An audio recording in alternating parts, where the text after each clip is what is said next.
dans ce nouvel épisode de mon podcast Tricot. Comme promis, j'ai pas attendu aussi longtemps que la dernière fois pour revenir vous voir. J'avais beaucoup de choses à vous montrer et beaucoup de choses dont j'avais envie de vous parler. Donc me voilà de retour aujourd'hui. Comme la dernière fois, c'est pendant la sieste de mon bébé, donc on va croiser les doigts pour qu'il fasse un gros dodo et que je puisse faire ce podcast en une fois, en une prise.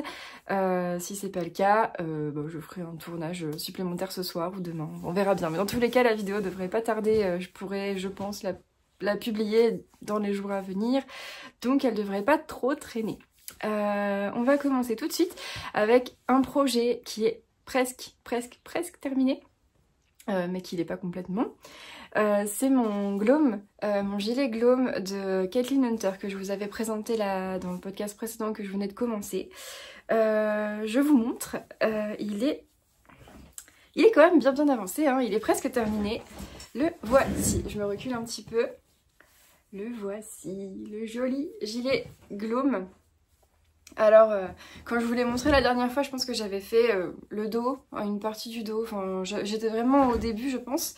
Et donc j'ai fait le dos, les deux devant, je les ai cousus et j'ai fait les petites manches. Ce qui me reste à faire, c'est relever toutes les mailles de la bande de boutonnage, enfin bande d'encoulure, il n'y a pas de bouton, donc de la bande de boutonnage sans bouton. Il me restait ça à faire, c'est pas très long, enfin il y a beaucoup de mailles à relever, je crois que c'est 250 mailles à peu près, mais en même temps il n'y a pas de boutonnière à faire ni rien, donc ça va aller relativement vite.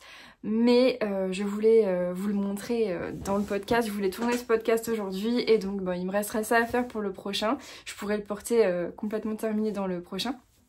Donc le gilet Gloam, je l'adore. C'est un gilet qui est tricoté à plat. Donc ça c'est le point un peu négatif, c'était ça. C'était le fait de tricoter à plat. Donc on commence par le panneau, enfin la partie du dos. Ensuite on tricote à plat également les deux devant. Forcément c'est à plat puisque c'est deux devant. On les coud ensuite et ça c'est la partie un petit peu tricky de ce patron. Et une fois que c'est cousu, on vient relever les mailles autour des manches pour faire des manches en circulaire par contre. Alors, la couture, c'est vraiment pas mon truc. Si vous me suiviez déjà dans les épisodes il y a 1 an et quelques, j'en parlais, la couture, que ce soit de la couture de tricot, la couture de tissu, enfin vraiment, je crois que s'il y a un domaine qui n'est pas fait pour moi dans la vie, c'est clairement celui-là. Et là, encore une fois, hein, j'ai recommencé, je pense 2 fois, enfin j'ai tricoté en 2 fois, non, j'ai cousu 2 fois chaque épaule, j'ai cousu une première fois les deux, j'ai pas aimé le résultat, j'ai enlevé. Évidemment, en enlevant, j'ai fait un accroc dans mon tricot, j'ai dû reprendre la maille. Enfin bref, voilà, les petits déboires comme ça. Hein. Et puis finalement, j'ai recousu. Bon, c'est clairement pas parfait. Pas du tout même, mais on va dire que là, je l'ai pas bloqué. Je vais revenir dans l'ordre. J'ai bloqué le dos et les deux devant avant de faire la couture, histoire de me faciliter un peu les choses. Et heureusement que j'ai fait ça. Mais malgré ça, la couture est pas parfaite. Franchement, c'est vraiment pas mon truc. Hein. J'ai essayé. Hein. La première fois, c'était vachement pire. Hein. Je me suis améliorée. Mais bon, je pense qu'avec le blocage final, je vais pouvoir les aplatir un peu, les assouplir un peu. Enfin voilà, ça va être un peu plus sympa. Mais voilà, c'est pas mon truc. Après, je me dis en soi, les coutures, elles tombent un petit peu à l'arrière des épaules. Il y a mes cheveux par-dessus et tout. En vrai, ça se verra pas. Tant pis, hein, j'en suis contente quand même. Mes coutures sur le côté sont un peu plus réussies. Mais je sais pas comment j'ai fait mon compte. Hein. Pour le coup, je sais pas, parce que c'est du jersey en droit, enfin c'est du jersey de chaque côté. Je sais pas la différence entre les trucs, mais il s'avère que mes côtés sont mieux cousus. Donc bon, tant mieux. Enfin, au moins j'ai réussi ça. Et je l'ai essayé, je vais vous l'essayer d'ailleurs, et je vais vous expliquer un petit peu la modif que j'ai faite sur ce patron. Alors, si j'arrive à trouver la manche, la voilà, et la voici. Donc voilà mon gilet Gloam, qui a donc pas encore sa bande de côte, c'est des côtes de 2 également qu'on va venir faire le long de du gilet, enfin voilà. J'ai du mal à m'exprimer, désolée. Et donc les manches. Alors, le mien est très oversize. Je le fais en taille, je sais plus quelle taille c'est, mais ça me fait un tour de 150 cm, ce qui est du coup je pense 50 cm d'aisance. Enfin je sais pas trop, de d'aisance positive je veux dire. Je sais pas trop exactement. Je pense que le mien est un peu plus petit. C'est la taille 4, je viens de voir que je l'avais noté. C'est la taille 4. Le mien est un peu plus petit que ce qui est attendu parce que je tricote hyper serré et ça s'améliore avec le temps, mais j'ai toujours tricoté assez serré et j'ai tendance du coup à augmenter d'une demi-taille d'aiguille. C'est ce que j'ai fait d'ailleurs sur ce projet. J'ai tricoté en aiguille 4,5 et en 4 pour les côtes et normalement c'est 4 pour le corps et 3,5 pour les côtes. Mais bon. Malgré ça, quand même, il est un peu plus petit. Donc j'ai, je pense en vrai, 45 cm d'aisance, je sais pas trop. Il me plaît énormément comme ça, c'est vraiment ce que je voulais, un gilet un peu kimono.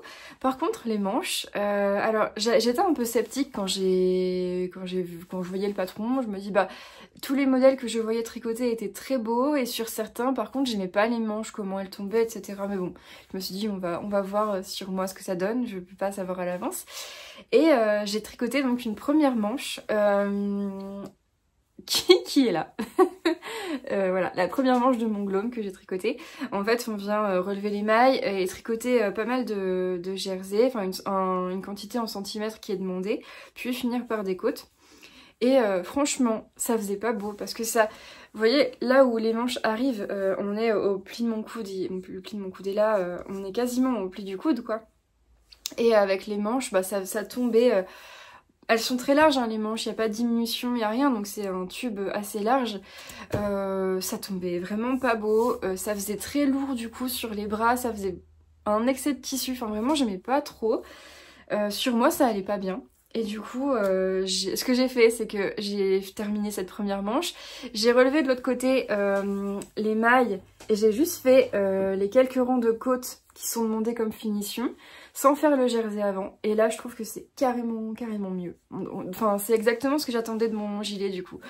Donc, j'ai coupé ma première manche. J'avais plein de... J'ai genre 2 pelotes en trop, donc bon, j'ai coupé ma manche. Je l'ai gardée pour vous la montrer. J'ai coupé ma manche. J'ai fait la même finition avec juste les côtes de l'autre côté. Et franchement, regardez comment c'est cool. Enfin, ça fait vraiment l'effet kimono que j'aime trop. Je porte beaucoup de kimono, enfin de petites vestes style kimono au quotidien. Et bah, en fait, c'est ce que j'attendais de ce gilet. Les manches, elles alourdissaient beaucoup la silhouette. Elles alourdissaient beaucoup la silhouette, si j'arrive à le dire. Et bah voilà ma petite modif qui, je pense, est 100% bénéfique, en tout cas sur mon projet à moi. J'ai oublié de le dire, c'est de la laine que je teste pour la première fois. C'est la laine de Hobbii qui s'appelle Friends Wool, donc c'est de la 100% laine, dans le coloris émeraude. Un super vert, je pense que vous le voyez assez bien à la caméra, c'est vraiment un super vert un peu flash, trop beau, qui va d'ailleurs bien avec mon haut rouge là aujourd'hui.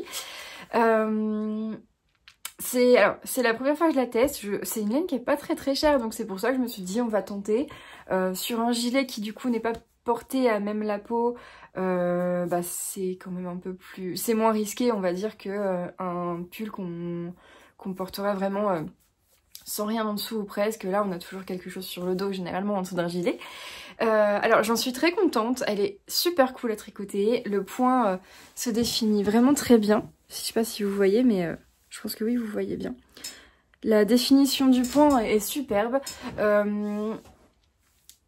J'ai rien à redire sur le tricot, il est très agréable. Le porté est un petit peu rêche, mais j'ai connu largement pire. À mes yeux, là, je regarde là parce qu'il y a mon stash et je la vois, mais j'arrive pas à lire le nom. Heavy Merino de Knitting for Olive, je la trouve plus rêche et moins agréable sur la peau que celle-ci. Elle s'y rapproche un petit peu, mais voilà, je la trouve... Celle-là est un peu plus agréable. Donc voilà, après j'ai pas beaucoup porté le pull en Heavy Merino, donc peut-être qu'avec les lavages ça va s'améliorer aussi. Hein. Je critique pas cette laine là, je dis juste qu'en comparaison, elle est similaire, voire un peu moins rêche, c'est tout. Par contre cette laine là, du coup, quand on la détricote, elle... c'est pas qu'elle bouloche, elle perd beaucoup de petits morceaux. Voilà, enfin ouais, elle peluche un peu, mais alors ce qui est fou c'est que par contre tout le temps où je l'ai tricoté, je l'ai eu sur les mains et tout, enfin sur moi dans les mains et tout, elle a jamais bougé une seule fois. Elle est vraiment intacte, mais pour le coup 100% intacte, donc je pense pas qu'elle va boulocher facilement, c'est vraiment à l'étape des tricotages où là elle s'abîme un petit peu. Bon, je compte pas détricoter mon gilet, donc ça devrait le faire. Oui, alors, donc voilà, c'était pour parler de la laine, parce que je sais que dans ma dernière vidéo j'en avais parlé et pas mal de personnes m'avaient dit qu'elles ne la connaissaient pas du tout et qu'elles étaient intéressées de savoir ce que j'en pensais. Ben voilà, franchement, à voir avec le temps, avec les lavages, mais là, le dos... Ouais, le dos et les devants ont été bloqués une fois déjà, mais je le rebloquerai quand tout sera terminé. Et elle réagit super bien au tricot, au blocage, elle tombe bien. Le porté est vraiment très cool, c'est de la DK. Hein. Le porté est vraiment très cool. Ben, je suis contente. Franchement, pour une laine de ce prix, de cette gamme, elle est vraiment super. Évidemment, là je me dis, un petit gilet comme ça en laine de teinturière, ça serait quand même... pas mal non plus, mais voilà, j'en suis ravie. J'aime beaucoup sa couleur, donc elle me fait plaisir. Ce gilet me fait plaisir. Qu'est-ce que je voulais vous dire d'autre sur la construction? Bah en fait, enfin, je vous ai tout dit, je pense, sur la construction. Donc on tricote le dos, puis les deux devant, on les coud. Et ce qui est fun aussi, c'est que ici, je remonte un petit peu, les côtes arrière sont un petit peu plus longues que les côtes avant. Et quand on vient coudre, on s'arrête...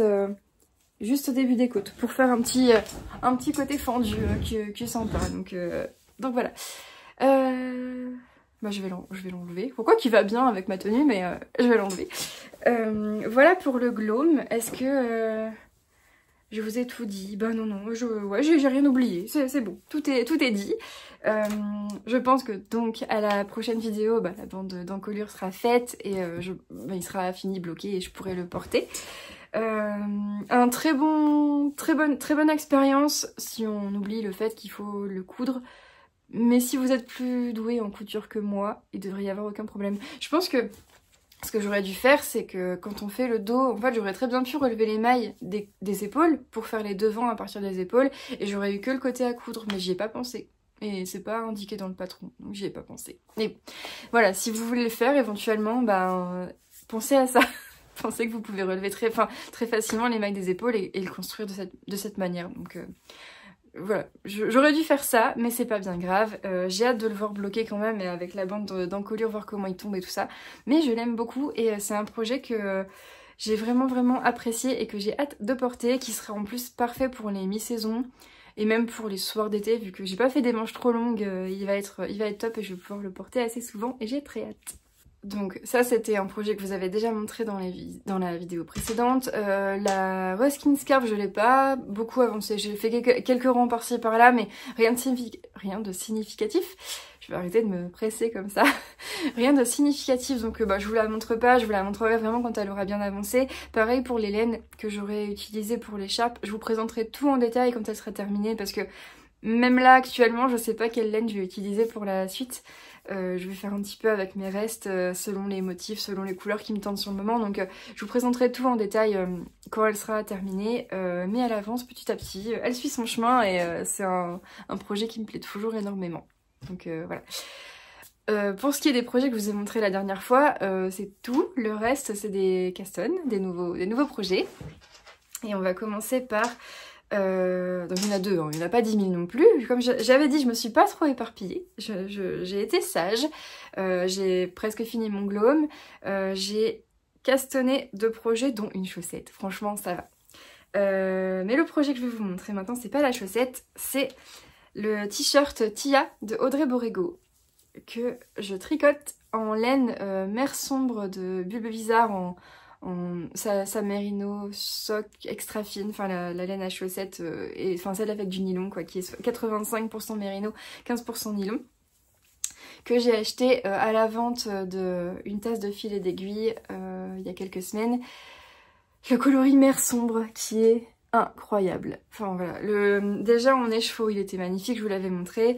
Bobiné, voilà, sans commentaire, il est trop beau. Et alors le tricot, toutes les nuances là de fond marin, mer sombre, j'adore.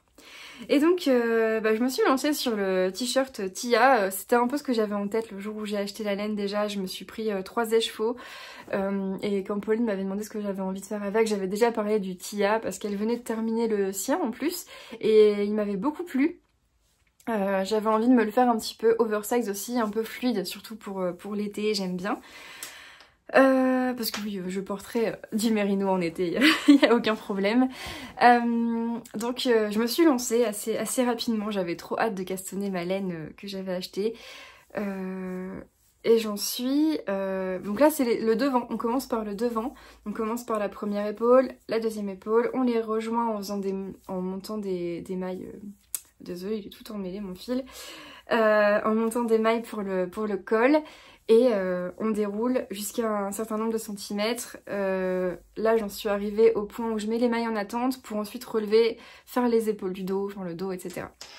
Donc je me suis arrêtée là pour finir mon glome avant de passer à la suite de ce projet. J'essaye de fonctionner par étapes. Je me suis dit ça au lieu de me disperser tout le temps. Je me suis dit le glome je l'avais mis en pause le temps de bloquer le devant et les devants et le dos. Le temps de blocage j'ai castonné ça, j'ai avancé. Je me suis dit dès lors que j'arrive au moment où on met les mailles en attente, je reprends mon glome pour le finir. Et quand le glome est fini, je reprends celui-là et ainsi de suite. Voilà, je me suis dit... que j'allais procéder par étapes. Pareil pour la chaussette, je l'avance jusqu'au talon, enfin voilà, je me mets des petites étapes comme ça, ça me permet d'avancer tous les projets un peu simultanément, sans castonner trop et sans en laisser trop de côté pendant trop longtemps. Donc ça me convient bien, tout avance bien comme ça, c'est cool. Donc le Tia de Audrey Borrego, c'est un patron gratuit puisqu'elle a arrêté son activité de designeuse, donc de designeuse professionnelle en tout cas. Donc elle a généreusement mis tous ses patrons gratuits, donc il est gratuit et je vous le conseille à 100% parce que c'est un t-shirt qui est très versatile, qui peut être adapté à plein de tailles. On peut le faire oversize, on peut le faire plus cintré. Il a des petites... il est proposé sur son patron avec des rayures, mais moi je le fais uni. Il est proposé avec une torsade le long des côtes, avec une torsade et les côtes fendues à partir de la taille. Moi je ne vais pas faire les torsades, mais je vais faire les côtes fendues. Je pense m'arrêter peut-être ici et fendre les côtes à partir de là. Enfin vraiment c'est un modèle qui est adapté à 100% de vos envies avec plein de... On peut utiliser plein de couleurs, plein de restes si on veut. Mais bon, moi ça sera un magnifique t-shirt uni dans une laine juste merveilleuse. Et je suis déjà bien accro à ce projet, j'ai déjà hâte de l'avancer. Je le tricote en aiguille 3,5, donc encore une fois, c'est normalement conseillé en aiguille 2. Et moi j'augmente d'une demi-taille parce que c'est toujours un peu serré quand je tricote avec les tailles recommandées. Et je voulais vraiment que le tissu soit fluide. Et en 3 c'était un peu trop rigide. Donc en aiguille 3,5. Je fais la taille 125 cm. Donc je sais plus quelle taille c'est encore une fois. Je marque les tailles en centimètres mais j'ai pas marqué le numéro. Mais bon, 125 cm de tour de poitrine. Donc il y aura 25-30 cm d'aisance. Ce qui est cool. Ce qui est ce que je voulais parce que j'aime bien être à l'aise. Donc voilà vraiment. Je pense qu'il va être... il va être top. Bon, ça ressemble pas à grand chose pour l'instant, mais si je vous le montre à l'endroit, il va être vraiment chouette. Et je pense que la couleur m'ira bien. Ouais, j'ai pas beaucoup de vêtements bleus comme ça, mais en vrai, je pense que ça me va bien. Ça me plaît beaucoup. J'ai pas grand chose à vous dire de plus, il est juste trop cool. Merci à Audrey pour ce joli patron qui peut vraiment devenir un incontournable parce que on peut c'est vraiment un t-shirt avec un côté très cosy, confort, mais en même temps c'est du tricot. Enfin c'est un truc un petit peu plus fun et un petit peu plus aussi élégant quand même qu'un t-shirt classique, et avec toutes les variations qu'on peut y faire, la torsade, les fentes, choisir de faire la fente ou non, les rayures, tout ça. Bon bah en gros on peut s'en faire toute une garde-robe de ce t-shirt.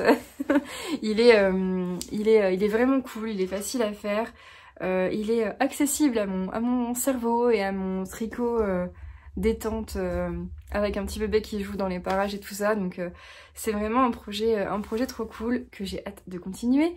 Ce qui me motive bien fort à continuer mon glow, à faire la bande d'encolure pour ensuite repasser sur ce projet. Voilà. Ensuite, j'ai mon deuxième castone à vous présenter. Alors, pour la petite histoire, je vous avais parlé de ma copine Brenda dans la vidéo précédente qui m'avait fait le joli sac à projet et qui a fait également celui qui est là derrière.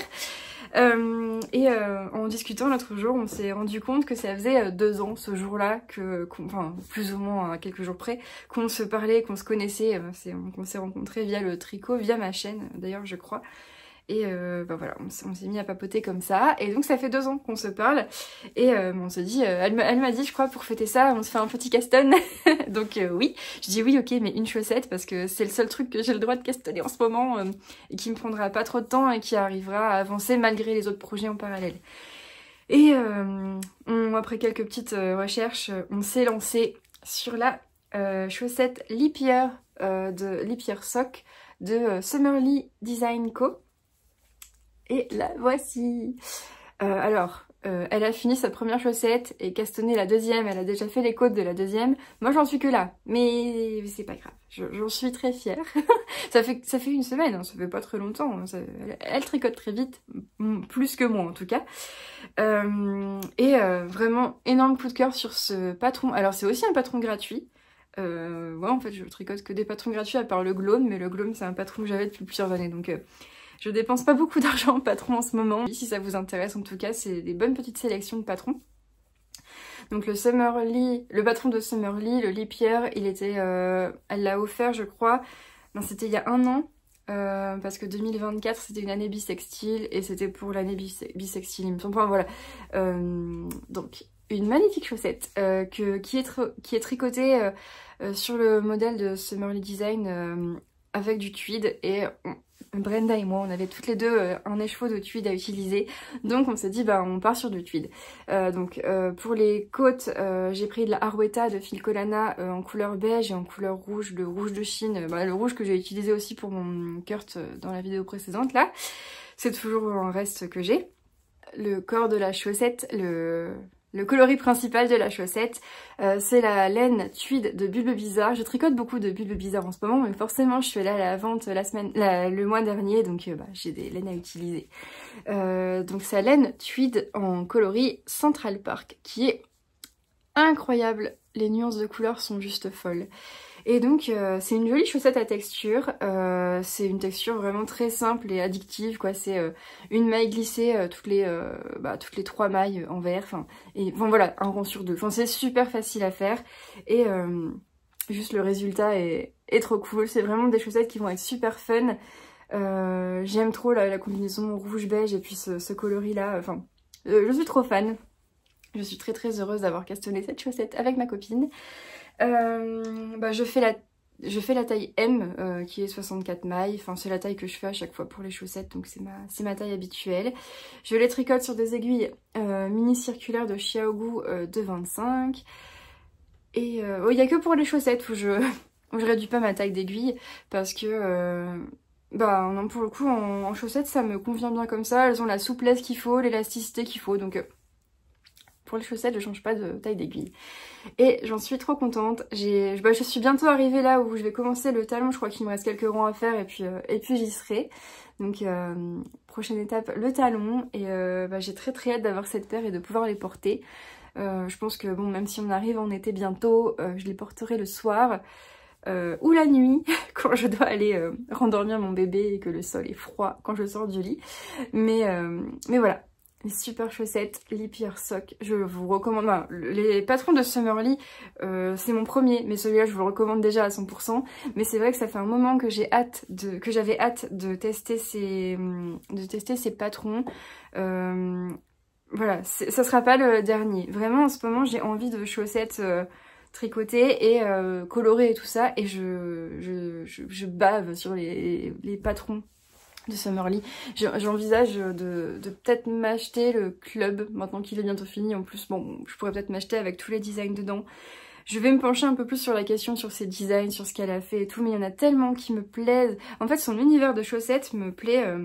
c'est vraiment ce qui me parle en chaussettes, quoi. Vraiment, j'adore trop, trop, trop. Il y a plein de rayures, il y a plein de couleurs, enfin voilà, tout ce qui est fun pour moi en ce moment, tout ce que j'aime trop. Donc voilà pour la partie tricot en cours. La partie tricot est faite, mais je vais avoir besoin de vos conseils pour des prochains projets à castonner, puisque ben là, mon glome étant bientôt fini, ça me libère une place sur les aiguilles. Et j'ai hâte de castonner un nouveau projet. Mais avant ça, je voulais vous parler d'une activité que j'ai découvert il y a très peu de temps, enfin que j'ai commencé à expérimenter il y a très peu de temps. Et vous vous en doutez peut-être, parce que bah, de toute façon je l'aurais sûrement écrit dans le titre de la vidéo, donc il y a zéro suspense, c'est bien. Mais aussi parce que vous voyez tout ça derrière moi. Et bah, j'avais hâte de vous en parler. Je me suis mise à expérimenter la teinture de laine très récemment.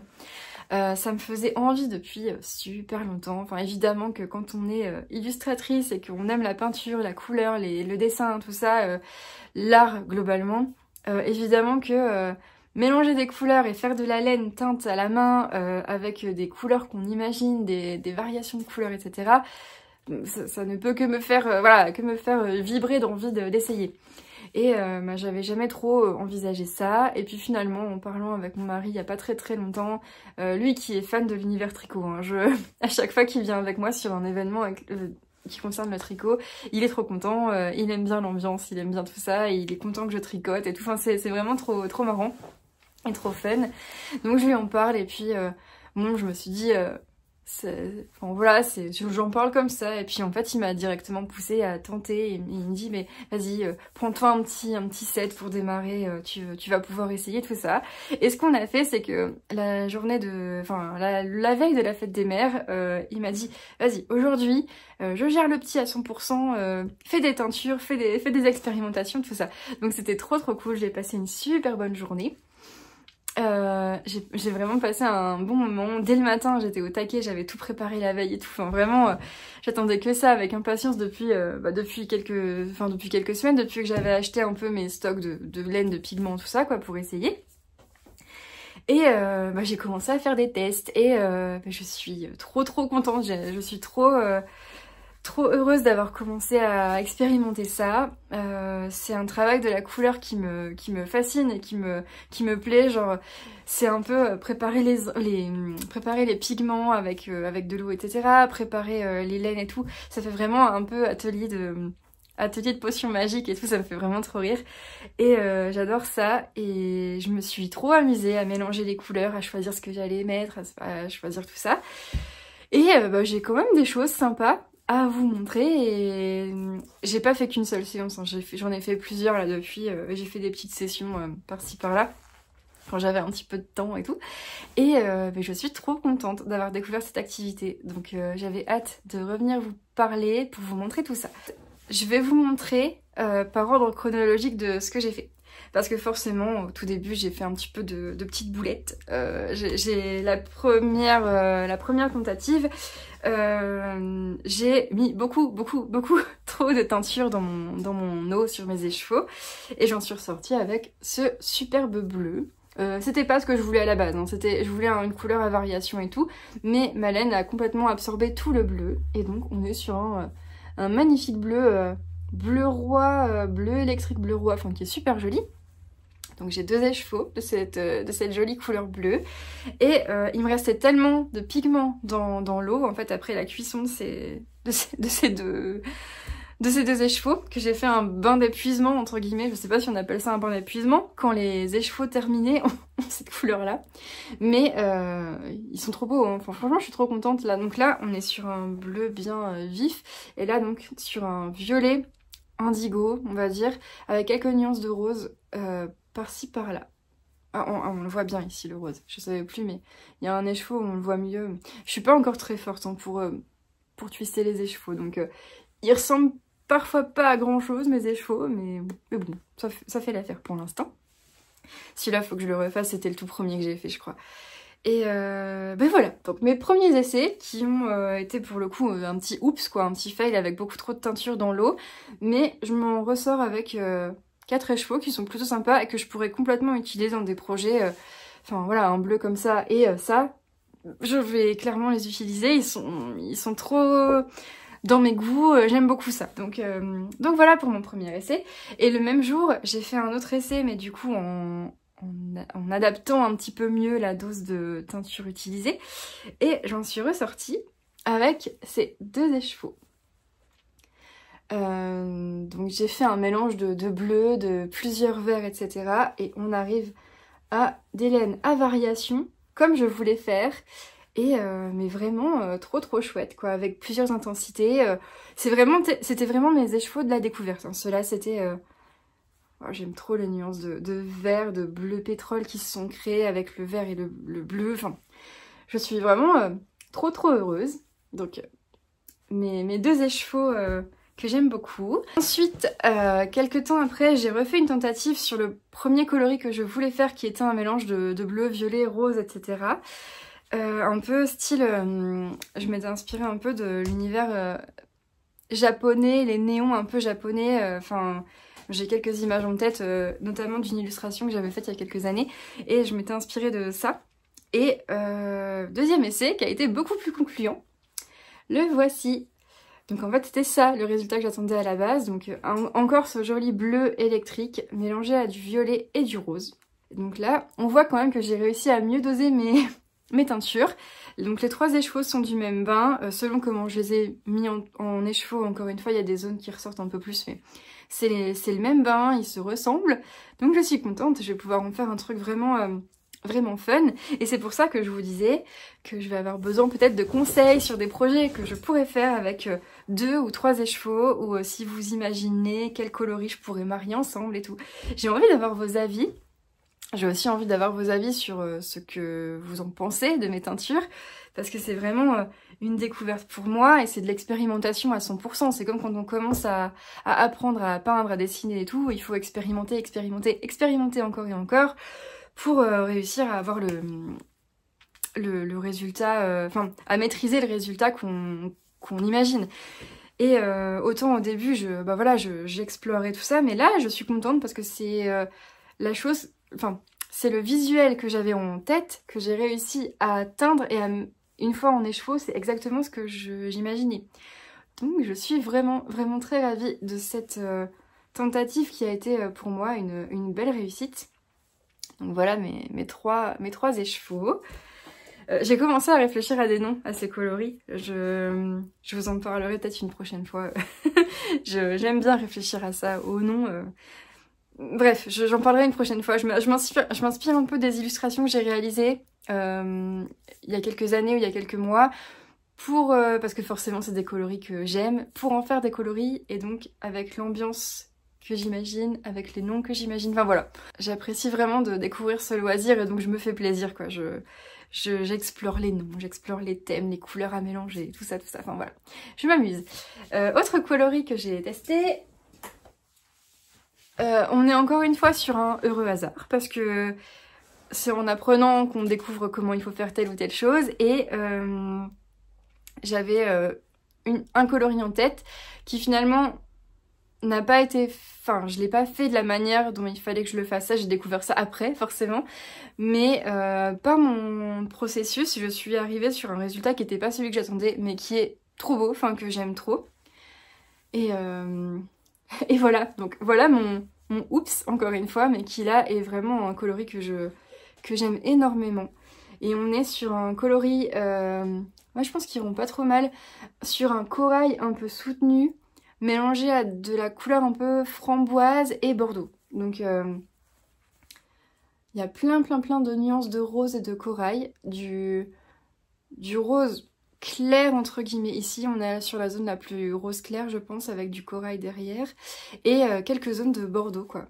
Et en fait je suis trop contente, je suis vraiment très heureuse de ces tentatives. Je sais pas comment vous décrire la satisfaction que ça me procure de faire ça, mais vraiment je suis très épanouie quand fais mes petites teintures et quand je vois le résultat final, une fois que c'est sec, le rendu des couleurs, mais je suis trop heureuse, donc bah j'avais vraiment très hâte de vous montrer tout ça.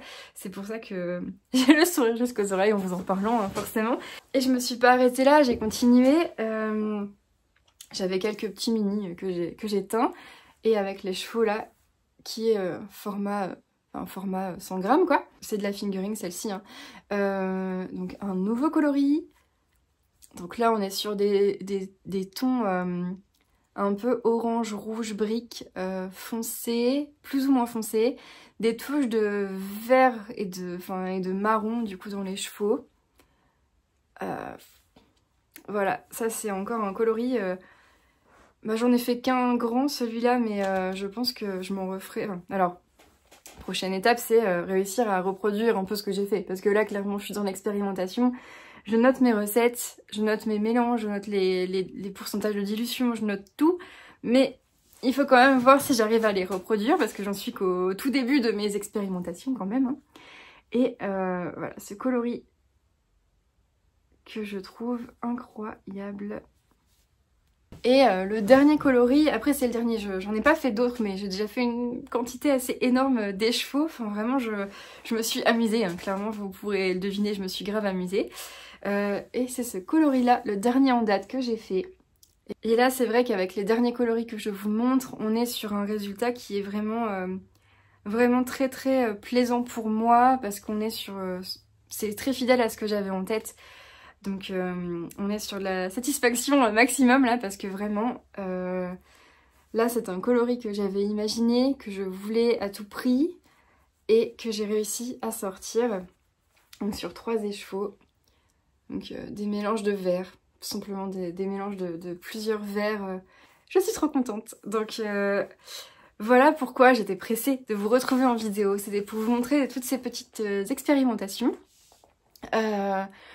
Je me suis grave amusée, vraiment, j'ai envie de continuer à explorer des nouvelles couleurs, j'ai envie de voir si je réussis à reproduire les mêmes coloris. Enfin évidemment ce sera pas le même bain, donc j'ai conscience que ça sera pas tout à fait les mêmes, mais voilà, si je pouvais réussir à reproduire ça, ou même d'autres écheveaux comme ça, voilà, c'est mon prochain challenge, c'est ça. Mais je suis vraiment très très heureuse d'avoir teint tout ça à la main. Comment dire? N'hésitez pas à me soumettre des idées de patrons, de t-shirts, de hauts, de patrons que je vais pouvoir tester avec mes propres laines. Parce que là évidemment j'ai juste une hâte, c'est de castonner mes propres laines teintes à la main. D'où le fait que maintenant que le glow est presque fini, ça va être ces étapes-là qui arrivent, donc j'avais vraiment hâte, j'étais très motivée. Quelle couleur est-ce que vous castonneriez en premier? Moi j'hésite entre ça et ça. Qu'est-ce que vous feriez avec ces laines, sachant que pour la plupart j'ai 3 écheveaux, mais il y en a d'autres où j'en ai que 2. Dites-moi ce que vous pensez de mes coloris, dites-moi si ça vous intéresse que je vous parle encore de mes expérimentations de teinture. J'ai filmé quelques petits plans quand je mettais quand j'étais en train de les faire, ces coloris. J'ai filmé j'ai filmé mes plateaux quand ils venaient d'être cuits, etc. Enfin, j'ai fait quelques petites images que je vais pouvoir vous mettre dans la vidéo, quelques photos, etc. Mais dites-moi si ça vous intéresse, dites-moi si les projets que j'ai tricotés dans cette vidéo vous plaisent, si ça vous inspire, si ça vous donne envie d'en castonner également. Voilà, j'ai hâte d'avoir vos retours, j'avais envie de vous livrer un petit peu à la fois mes avancées tricot, mais aussi mes nouvelles expérimentations, parce que ça me tient vraiment à cœur. Donc c'est tout pour cette vidéo aujourd'hui, j'espère qu'elle vous a plu, je vous souhaite une bonne journée, un bon tricot et je vous dis à très bientôt.